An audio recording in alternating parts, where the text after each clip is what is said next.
ఓరి దేవుడా, నా కొంప ముంచావు కదరా స్వామి. వాళ్ళ అప్పు ఏమైందే ఏందనుకుంటున్నారు చెప్తానేనండి. అందులో మన లేడీస్ ఒక్కళ్ళు ఇంట్లో ఉన్నప్పుడు హస్బెండ్స్ లేనప్పుడే జరుగుతున్నాయి. గ్యాస్ సిలిండర్ అయిపోయింది, బుక్ చేసిన. గ్యాస్ అబ్బాయి అయితే వచ్చాడు. అన్నాను, అన్న మా హస్బెండ్ ఇంట్లో లేడు, నువ్వే కొద్దిగా తీసుకొచ్చి వరండాలు పెట్టేసిపో అన్నాను. నా పనిలో నేనున్నాను, గ్యాస్ పని తీసుకొచ్చి వరండాలు పెట్టేసి పోయాడు ఆయన.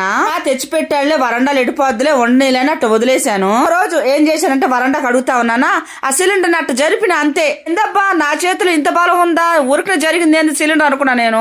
ఈ దుంపదే కాదు, నిండు సిలిండర్ కాదు, ఖాళీ సిలిండర్ అది.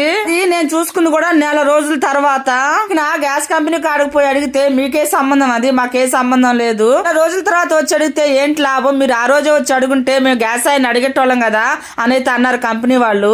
కూడా నిజమే, నెల రోజుల దాకా నేను చూసుకోలేదు, తప్పు నాదే. ₹10 వృధా. మళ్ళీ మా హస్బెండ్ ఇంకో సిలిండర్ అయితే పట్టుకొచ్చారు. మా రిలేటివ్స్ వాళ్ళకైతే జరిగిందండి. హస్బెండ్ లేనప్పుడు కొద్దిగా జాగ్రత్తగా అయితే ఉండండి.